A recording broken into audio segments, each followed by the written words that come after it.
trap had no bait inside, yet this lobster willingly crawled in, surrendering itself to humans. Once the fisherman pulled it out, it quickly ended up in the seafood market. There, a sharp-eyed five-star chef noticed its strong body, paid a high price, and brought it back to his kitchen, ready to prepare it for a lavish dinner. But when the chef tried to cut it open as usual, something unexpected happened. The lobster's abdomen began secreting a white sticky fluid. Curious, the chef flipped its body over, only for the lobster to suddenly spray the liquid directly onto his face. He hurried to wipe it off with a towel, then told an intern to deal with the lobster. The intern, unsure what to do, decided to throw it into the grinder. After it was shredded and dumped into the drain, the same white fluid splashed onto him as well. Meanwhile, the head chef started arranging the plates, but his vision grew blurry, and his hands began trembling uncontrollably. He tried stepping outside for fresh air, but his breathing became harder and harder. Moments later, he collapsed, coughing up black blood, and died on the spot. The sous chef soon met the same fate. After wiping down the cutting board that had the strange fluid on it, he developed identical symptoms. Even though he was rushed to the hospital, the doctors failed to save him. Soon, more restaurant staff fell ill, all showing the same horrifying signs. Doctors collected samples of the black blood from the victims. They pricked their own fingers and mixed their blood under a microscope, only to witness something terrifying. But before we continue,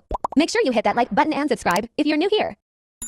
The blood cells were being devoured at a speed visible to the naked eye by an unknown virus. This meant a brand new, deadly virus had been discovered. The investigation revealed that every infected worker had been in contact with the lobster. When asked how the lobster was disposed of, the restaurant owner admitted it had been thrown into the drain. The doctor was horrified, realizing the ground lobster had flowed into the sewer system. That meant the virus could already be spreading into the city's water supply. As expected, more and more patients flooded into the hospital. With the city's population reaching 20 million, the consequences of contaminated water were unimaginable. But the nightmare didn't stop there. It wasn't just the lobster attacking humans. Schools of fish began surrounding fishermen underwater, trapping them until they suffocated. Even whales, usually peaceful, started ramming ships with full force, splitting vessels apart and killing countless people. Orcas were even more brutal, tearing humans apart in the water as if determined to wipe them out. When researchers dissected a dead whale, they found an unknown liquid in its brainstem, and that liquid was identical to what had been inside the infected lobster. At this point, one researcher had a disturbing thought. It seemed as if the creatures of the ocean were consciously seeking revenge on humanity.